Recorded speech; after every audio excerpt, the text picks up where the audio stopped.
Welcome to Gangtok. আচ্ছা, তোমরা কি জানো সিকিমের এই গ্যাংটকের নামকরণ করা হয়েছে একটা গণেশ টেম্পেলের নাম অনুসারে? আজকের আমরা সেই গণেশ টেম্পেলটা দেখতে যাব। তো প্রথমে আমরা চলে এসেছি সিকিমে রংপোতে। এই রংপো থেকে গ্যাংটক পর্যন্ত যেতে পার হেড 100 টাকা করে লাগে। তো প্রকৃতির অপূর্ব সৌন্দর্য দেখতে দেখতে আমরা প্রথমে চলে আসলাম গ্যাংটকে।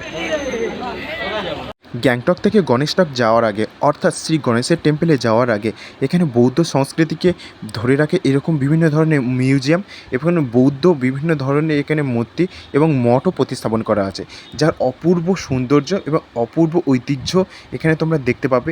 যেখানে প্রতিনিয়ত এখানে বৌদ্ধ ভিক্ষুকরা তাদের এখানে মন্ত্র জপ করছে এবং এই যে বৌদ্ধ মঠগুলো আছে তার সামনে অপূর্ব প্রাকৃতিক সৌন্দর্য তোমরা এখানে কিছুক্ষণ দাঁড়িয়ে দেখতে দেখতে যেতেও পারো।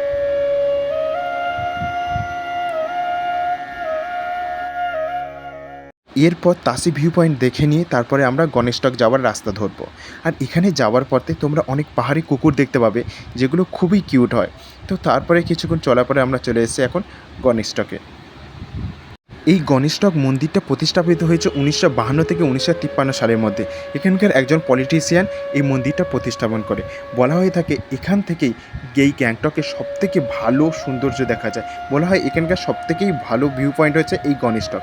আর এখানে আসা প্রত্যেকটা পর্যটক এখানে তাদের গাছে তাদের মনোবাঞ্ছা পূর্ণ করার জন্য একটা করে চূর্ণি লাগিয়ে রাখে।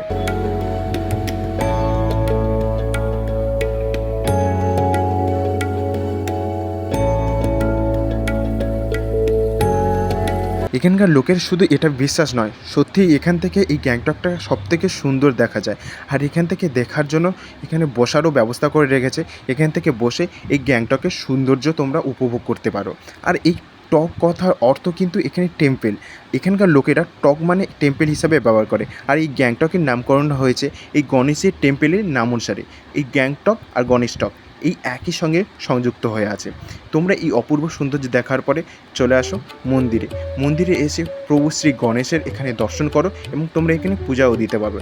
পূজা দেওয়ার পরে এখানে থেকে তোমরা প্রসাদ নিয়ে নাও, তারপরে তোমরা চলে যাও অন্য গন্তব্যের দিকে।